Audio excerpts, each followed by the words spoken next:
Captain Jake Morrison had been mapping space for 12 years, and he thought he'd seen everything the galaxy could throw at him. He'd charted Dead World where ancient civilizations once thrived, navigated through asteroid fields that could crush a ship in seconds, and even survived a close encounter with a black hole that nearly pulled his crew into oblivion. But nothing in his experience had prepared him for what lay ahead of his ship right now. The bridge of the GSE Pathfinder buzzed with nervous energy as his crew frantically worked at their stations. Lieutenant Amy Parker sat hunched over the navigation console, her usually steady hand shaking slightly as she ran diagnostic after diagnostic. Jake had known Amy for 3 years, and he'd never seen her rattled like this. She was the kind of officer who could navigate through a solar storm with her eyes closed, but right now she looked like she was staring at something that shouldn't exist. "Captain, I've run every test I can think of," Amy said, her voice tight with confusion. "Our instruments work perfectly fine until we reach this exact coordinate. Then everything just shuts down. It's like there's an invisible wall out there that our technology can't see through." Jake walked over to her station and looked at the readings himself. The numbers made no sense. According to their most advanced sensors, the space ahead of them was completely empty. Not just empty of planets or ships, but empty of everything. No electromagnetic radiation, no gravitational fields, no quantum fluctuations. It was as if that entire region of space had been erased from reality itself. Chief Engineer Bob Taylor looked up from his console across the bridge. Bob was a veteran spacer, the kind of man who could fix anything with spare parts and determination. His weathered face showed the stressed lines of someone who'd spent decades keeping ships running in the depths of space. Right now, those lines were deeper than usual. "Captain, I've checked every system twice," Bob said, wiping sweat from his forehead. "Our equipment is working perfectly. But when I point our scanners toward that region, they register absolutely nothing. Not empty space. Mind you, nothing at all. It's like trying to scan something that doesn't exist." Jake had been investigating strange reports for the past 3 months. Survey ships had been disappearing near the outer edge of the galaxy, vanishing without any distress calls or wreckage left behind. The Galactic Council had sent their best teams to investigate, ships equipped with the most advanced technology in known space. All of them had simply stopped transmitting, their last messages ending abruptly in the middle of routine status reports. The families of the missing crews deserved answers. The Council needed to know what was happening at the edge of their territory. Jake had volunteered for this mission because he believed every mystery in space could be solved with patience and the right equipment. Now he wasn't so sure. "Pull us back to a safe distance," Jake ordered, his voice steady despite the growing unease in his chest. "Amy, prepare a message drone for immediate transmission to Council headquarters. They need to know what we found here." As the Pathfinder moved away from the mysterious boundary, something incredible happened. The ship's instruments came back online all at once, displays lighting up with normal readings as if someone had flipped a switch. Amy let out a breath she'd been holding and began running her scans again. "Captain, wait," she said suddenly, her voice dropping to almost a whisper. "I'm picking up transmissions. Old ones, really old. They're coming from dozens of different locations along this boundary." Jake felt his heart rate quicken. "What kind of transmissions?" Amy's fingers flew across a console as she worked to decode the signals. "They're warning beacons, sir. Automated messages playing on repeat. The computer is translating them now." The main screen flickered to life, showing lines of text in various alien scripts. As the translation program worked, the messages became clear. Despite coming from completely different species, scattered across thousands of years, they all said essentially the same thing. "Stay away. Do not cross this line. The Devourers are sleeping, but they will wake." Jake stared at the screen, feeling a chill run down his spine. In all of galactic history, no civilization had ever left warning for other species. Every race they'd encountered had been territorial, protective of their own interests above all else. The idea that dozens of different civilizations would leave warning for strangers went against everything they knew about how intelligent species behaved. "So," Bob called from his station, his voice shaking slightly, "we're receiving a new transmission. This one's current, not ancient. It's coming from inside the restricted zone." "Inside?" Jake stepped closer to Bob's station. "That's impossible. Nothing could survive in there if our instruments are reading correctly." The signal is strong and clear, Bob confirmed, checking his readings again. Origin point is listed as Sol System, third planet. Earth! Jake frowned.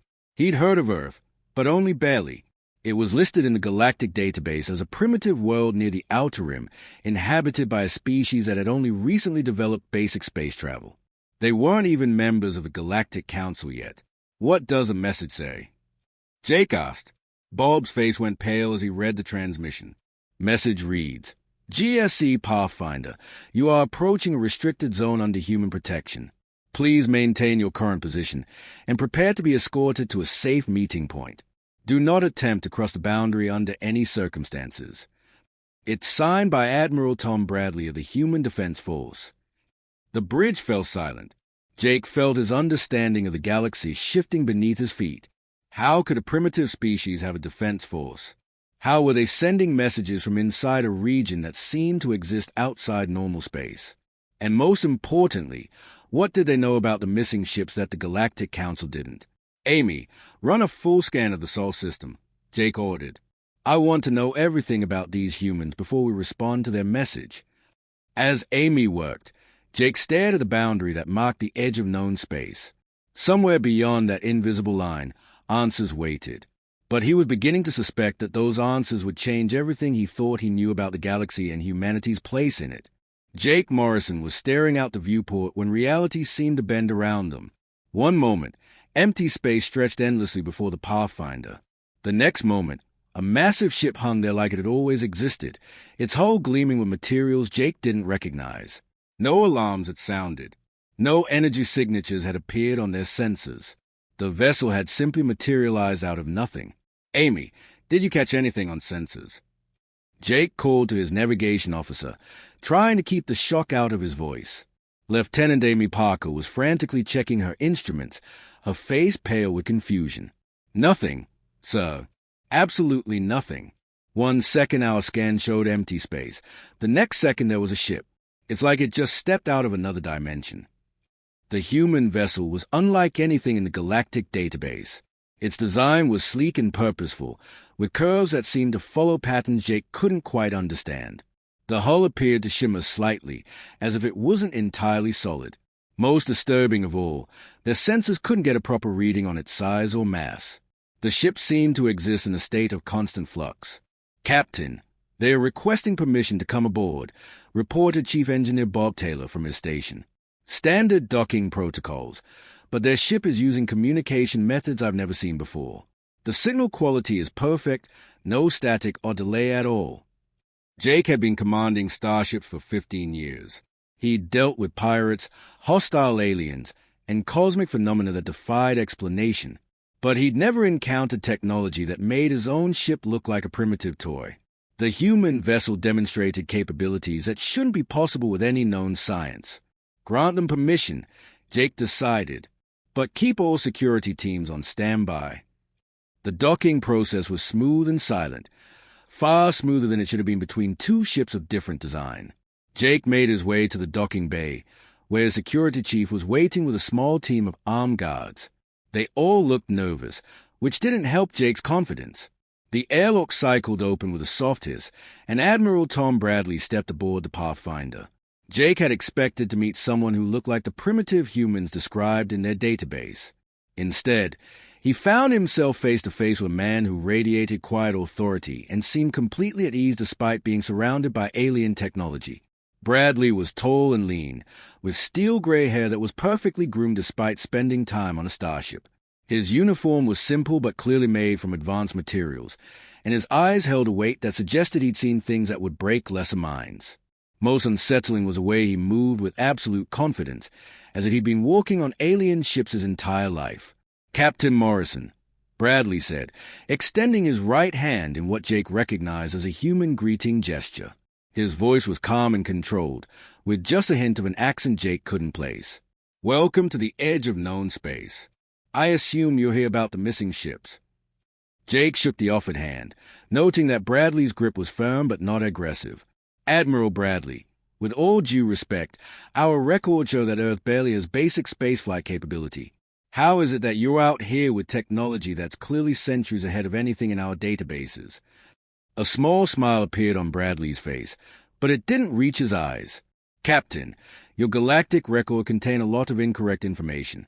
The more important question is whether you're here to learn the truth, or whether you're planning to get more of your people killed by ignoring it. Lieutenant Amy Parker had followed Jake to the docking bay, and she stepped forward with a puzzled expression. Admiral, our most advanced surveys show this entire region is empty space. There's nothing here but vacuum and background radiation. What exactly are we supposed to be learning about? Bradley's smile faded completely, and his expression became deadly serious. Lieutenant, empty space doesn't make entire survey fleets disappear without a trace. What you've discovered isn't empty at all. It's contained, sealed off from the rest of the galaxy. My people have been maintaining that containment for over 200 years. The docking bay fell completely silent. Jake felt like the floor was shifting beneath his feet as everything he thought he knew about this region of space began to crumble. Contained? He managed to ask. What do you mean, contained? Bradley looked out through the docking bay's viewing port toward the mysterious boundary that had stopped their instruments. We call it the Umbral Reach. It's home to something that makes your species' worst nightmares look like pleasant dreams. The entities we call the Devourers, and they're the real reason why your galactic maps end where they do. Chief Engineer Bob Taylor had been quietly listening from near the airlock, but now he spoke up with disbelief clear in his voice. That's completely impossible. The Galactic Council monitors threats throughout known space. They would definitely know about anything that dangerous. Bradley let out a laugh that contained no humor whatsoever. The Council doesn't know because every single civilization that encountered the Devourers before us was completely erased from existence. Not just destroyed or killed. Erased. Wiped out so completely that it's as if they never existed in the first place. Jake stared at the human admiral, trying to process what he was hearing. You're telling me there were entire civilizations that just disappeared from history. That's exactly what I'm telling you, Bradley replied grimly. The only reason we know they ever existed is because some of their automated systems are still running, still fighting a war their creators can no longer remember. We found 17 different species defense networks still active in dead star systems, protecting worlds where nothing lives anymore. Amy shook her head slowly. But how is that possible? How can something be erased so completely that there's no record of it ever existing? Bradley's eyes grew distant, as if he was remembering something he'd rather forget. The Devourers don't just kill, Lieutenant. They consume reality itself. When they are finished with something, the universe forgets it was ever there. Except for us. Somehow, humans seem to be immune to that forgetting. We remember what was lost, and we've dedicated our entire civilization to making sure nothing else gets lost. The implications of Bradley's words hit Jake like a physical blow. If what the Admiral was saying was true, then humanity wasn't the primitive species the galactic databases claimed. They were the guardians standing between known civilization and something that could erase entire races from existence. Dr. Lisa Chen walked ahead of them through corridors that seemed to defy everything Jake thought he knew about physics and engineering.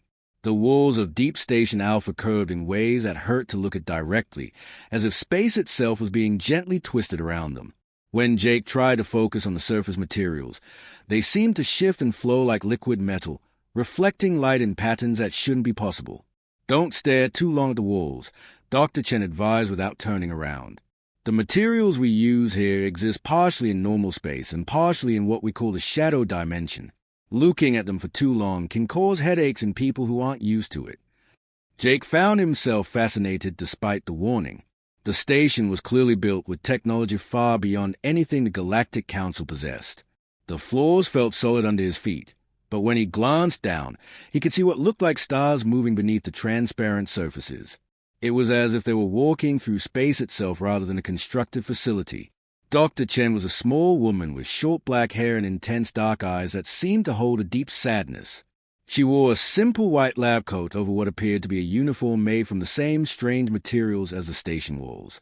When she spoke, her voice carried the clinical precision of a scientist, but Jake could hear something else underneath it, the weight of terrible knowledge.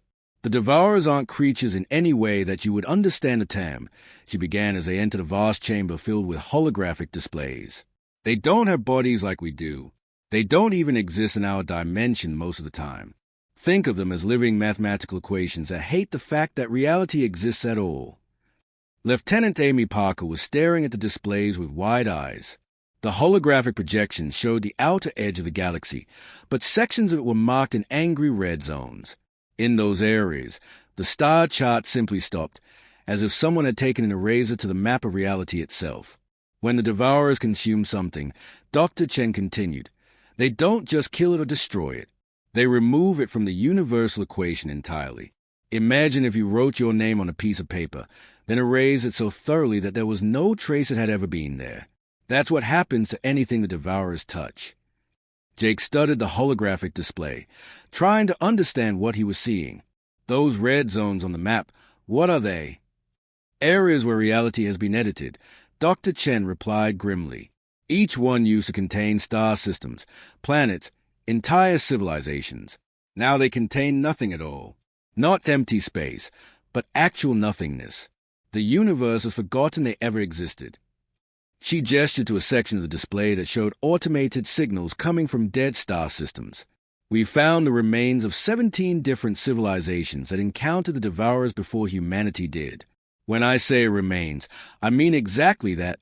Their defense systems are still running, their automated factories still producing weapons, their computer networks still trying to coordinate military responses.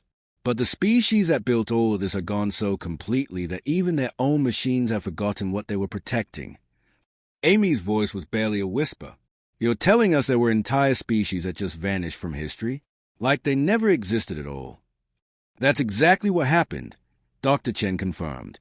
The only reason we know about them is because machines don't have the same kind of existence that living beings do. The Devourers can erase biological life and even the memory of biological life, but they seem to have trouble with purely mechanical systems. So these automated defenses keep fighting a war for creators they can no longer remember. Chief Engineer Bob Taylor had been quietly examining the technical displays around the chamber. Dr. Chen, how is it possible that humanity survived when so many advanced civilizations didn't? No offense, but according to our records, your species only achieved interstellar travel a few centuries ago. Dr. Chen's expression became even more serious. That's exactly why we survived, Mr. Taylor. When humanity first encountered the Devourer Scout during our early experiments with faster-than-light travel, we weren't advanced enough to think we could fight it directly. Most civilizations seem to have tried to wage war against the Devourers using conventional weapons and tactics. That approach failed every single time. She activated another section of the display, showing a vast network of installations scattered across dozens of star systems. The installations looked nothing like typical space stations or military bases. Instead, they appeared to be massive mechanical structures that seemed to exist in multiple dimensions at once. We call them reality anchors, Dr. Chen explained simply. Instead of trying to fight the Devourers directly, we prevent them from fully manifesting in our dimension. Think of it like building a dam to hold back a flood. We're not trying to destroy the water, just prevent it from reaching the areas we need to protect. Jake stared at the network of installations, trying to comprehend the scale of what he was seeing. How long have you been maintaining this system? 214 years, Dr. Chen replied. Ever since our first encounter with the Devourers. It's not a permanent solution, but it's held them back this long. Bob's face had gone completely pale as he studied the technical specifications displayed around them. The energy requirements for something like this must be incredible. How do you power it all? Dr. Chen was quiet for a long moment before answering. 3 billion humans live in what we call the Shadow Zone, the region of space between normal reality and the dimension where the Devourers exist. They are born there, they live their entire lives there, and they die there, all to maintain the reality anchors that keep the containment stable. The chamber fell silent as the implications of her words sank in. Jake felt like he was drowning in the enormity of what humanity had sacrificed to protect a galaxy that didn't even know they existed. 3 billion people, Amy whispered, living their entire lives in that nightmare zone just to protect the rest of us. Their sacrifice protects every living thing in known space, Dr. Chen said quietly, and most of the galaxy will never even know their names. Commander Mike Davis looked like a man who had stared into the abyss for so long that it had become part of him. His face was deeply lined with wrinkles that spoke of decades spent in artificial light, away from any sun. His hair had gone completely gray, and his eyes held a weariness that Jake had never seen in anyone before. When Davis walked, he moved with the careful precision of someone who had spent most of his life in environments where one wrong step could mean disaster. Deep Station Cerberus was unlike anything Jake had ever imagined could exist. The observation deck where they now stood seemed to be made of materials that couldn't decide whether they wanted to be solid or transparent. Through the reinforced windows, space itself looked wrong. Instead of the familiar black void dotted with distant stars, the view outside showed swirling patterns of color that hurt to look at directly. Purple and green lights danced through what should have been empty space, forming shapes that seemed almost alive. "This station has been my family's responsibility for 4 generations," Davis said as he gestured toward the impossible view outside. "My great-grandfather was part of the original construction crew when humanity first established a containment network. My grandfather spent 50 years here as chief engineer. My father commanded this station for 32 years before passing the duty to me." Jake found it hard to believe what he was hearing. "Your entire family has lived out here?" Davis nodded slowly. "My daughter Beth is currently training to take over when I retire. My son chose a different path and serves on one of the mobile response teams that patrol the outer perimeter. My wife died here 15 years ago during a containment breach that took 3 days to repair." Lieutenant Amy Parker was staring out the windows at the writhing colors beyond. "Commander, how do you live like this? How do you raise children in a place where reality itself is unstable?" "You adapt," Davis replied simply. "The children born here learn from infancy that the normal rules don't apply. They grow up understanding that their lives have a purpose that's bigger than personal happiness or comfort. Most of them never leave the shadow zone. This becomes their entire world." He led them to a massive control room filled with displays that showed a bewildering array of information. Hundreds of small lights dotted a 3-dimensional map of local space, each one representing a human installation of some kind. Jake could see early warning stations, maintenance facilities, communication relays, and what looked like heavily armed combat platforms, all connected by glowing lines that represented quantum communication networks. "We maintain constant watch over 17 different breach points," Davis explained as he pointed to areas on the map where the lights clustered more densely. "These are places where the barrier between our dimension and the Devourer's realm is naturally weak.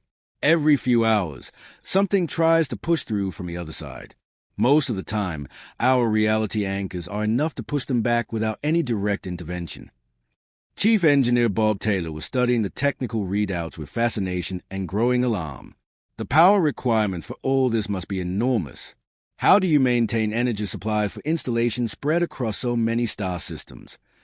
"Each station is powered by matter-antimatter reactions that we've learned to stabilize using principles we discovered from studying Devourer technology," Davis replied. "But the real cost isn't in energy. It's in the people who have to stay here to operate and maintain everything." Jake was beginning to understand the true scope of humanity's sacrifice. How many people live in the Shadow Zone? Current population is approximately 3.2 billion, Davis said matter-of-factly. They are scattered across thousands of installations like this one. Most of them will never see Earth, never visit any of the normal human colonies, never experience what you would consider a regular life. They are born here, they work here, they raise their own children here, and eventually they die here. Amy's voice was barely a whisper. "And they do this willingly." "They do it because someone has to," Davis replied. "Every person here understands that if we fail, if the containment ever breaks down completely, everything they've ever cared about will cease to exist. Not just die, but be erased so thoroughly that it will be as if it never existed in the first place."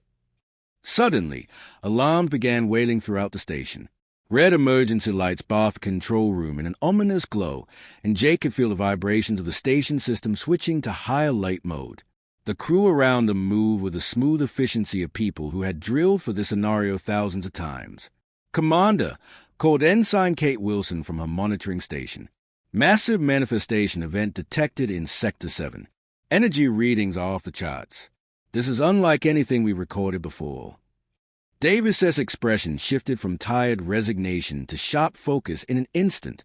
Jake realized he was seeing the man who had kept this station running for over 4 decades, the leader who had made countless life-and-death decisions in the space between dimensions.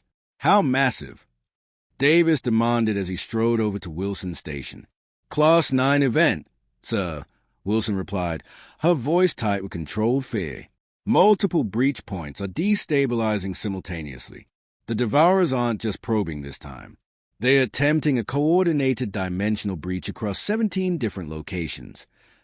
Jake watched in amazement as the human crew responded to the crisis. There was no panic, no confusion, just a methodical execution of procedures that had been practiced and refined over generations. These people had been preparing for exactly this moment their entire lives. Davis turned to Jake with an expression that was both grim and determined. "Captain Morrison, you're about to witness something that no one outside the Shadow Zone has ever seen. You're about to understand exactly why your galactic maps end where they do, and why they absolutely must stay that way." Admiral Tom Bradley stood in what had once been called the North American Defense Command, but was now the nerve center for humanity's most desperate gamble. The command center stretched deep into the Earth's crust, its walls lined with displays that showed the most catastrophic event in recorded galactic history. Every screen painted the same terrifying picture. The reality anchors that had held back the Devourers for 2 centuries were failing across 17 different sectors simultaneously. Jake Morrison found himself pressed against the back wall of the command center, watching in stunned silence as humanity prepared to sacrifice everything they had ever been to protect a galaxy that didn't even know they existed. The displays around them showed Earth's surface in real time, and what Jake saw there defied belief. Massive metallic structures were rising from every continent, unfolding like enormous flowers made of crystalline metal and energy. They reached toward space with desperate urgency, each one the size of a mountain range. 214 years of preparation, Bradley said quietly, his voice barely audible over the constant stream of status reports flooding the communications channels. "From the moment we first encountered the Devourer Scout, we knew this day would eventually come.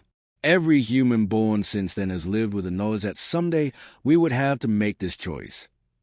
General Susan Martinez stood at the Central Command console, coordinating responses from thousands of installations across human space. Her uniform was soaked with sweat, and her hands moved constantly across the control surfaces as she tried to manage a crisis that spanned multiple dimensions. When she spoke, her voice carried the weight of someone delivering news she had hoped never to give. "Admiral, we're losing containment across all outer sectors," she reported grimly. "The reality anchors in the first defensive ring have gone completely dark. The Devourers are beginning to manifest in normal space for the first time in 2 centuries. Jake watched the tactical displays with growing horror as red zones spread across the map of local space. Each red zone represented an area where reality itself was being consumed, where the mathematical certainty of existence was being replaced by something that actively hated the fact that anything existed at all. Dr. Lisa Chen's voice came through the communication system from her position at one of the solar system's outer monitoring stations. Despite the distance, her words were crystal clear through the quantum communication network that linked all human installations. Sol-class reality stabilizer is now fully online. All civilian populations have been successfully uploaded to quantum storage matrices. We're ready to begin the final phase. Jake felt his breath catch in his throat. Uploaded? What does that mean? Bradley turned to face him, and Jake saw tears streaming down the Admiral's weathered cheeks. "It means we're downloading the consciousness of every human on Earth into quantum computing networks. Their bodies will be lost when the planet phases into the shadow dimension, but their minds will survive as part of the containment system." The implications hit Jake like a physical blow. "You're killing your entire population." "We're saving them," Bradley corrected firmly. "And we're saving everyone else in the galaxy at the same time. The only way to permanently seal the breach is to turn Earth itself into a reality anchor on a scale never before attempted. The planet will exist partially in normal space and partially in the Devourer's dimension, creating a permanent barrier between the 2 realities." Captain Rachel Stone's voice crackled over the communications system from one of the forward defense positions. "Admiral, the breach is expanding rapidly in sectors 4 through 7. We're seeing full Devourer manifestations. These aren't scouts anymore, they're coming through in force." On the main display screen, Jake watched something that would haunt him for the rest of his life. Earth itself was beginning to flicker and phase, like a light bulb with a loose connection. Parts of the planet would appear solid and normal, then fade to translucent, then disappear entirely for moments at a time. The massive structures rising from its surface pulsed with energy that created aurora-like displays in the atmosphere. "This is why your galactic maps end where they do," Bradley said as alarms wailed throughout the command center. "It was never because space ends here. It's because this is where humanity's shadow begins to fall across the galaxy. This is where Earth's children have always stood guard against the darkness that wants to devour everything that exists." Lieutenant Amy Parker stood beside Jake, watching the displays with wide eyes. "How long will this containment last?" "Forever," Bradley replied simply. "The quantum consciousness network will merge with the reality stabilization systems. Every human mind will become part of the barrier that keeps the devourers locked away. We'll be eternal guardians, existing in the space between dimensions." The final battle raged across realities that human language had no words to describe. Jake watched as Earth transformed into something unprecedented in galactic history, a planet-sized reality anchor that existed simultaneously in multiple dimensions. The consciousness of 8 billion humans became part of the containment system, their combined will holding back entities that existed to unmake reality itself. As the immediate crisis passed and the dimensional breach began to seal, Jake Morrison finally understood the truth that would change how the galaxy viewed humanity forever. The maps had never ended at empty space. They had ended at the edge of the greatest sacrifice any species had ever made, where Earth's shadow fell across the void between stars. In the days that followed, the Galactic Council would update their star charts, marking the region as a restricted zone under human protection. Ships would be warned to stay away from the area where space itself seemed to bend and reality became uncertain. But the Council would never fully understand that their entire civilization continued to exist because one species had chosen to become forgotten guardians, standing eternal watch between the light of known space and the hungry darkness that waited beyond the edge of all things. The galaxy would sleep safely, never knowing that humanity's greatest victory had required them to sacrifice their physical existence to become something more than mortal, eternal protectors standing guard at the threshold between what is and what seeks to unmake everything that has ever been.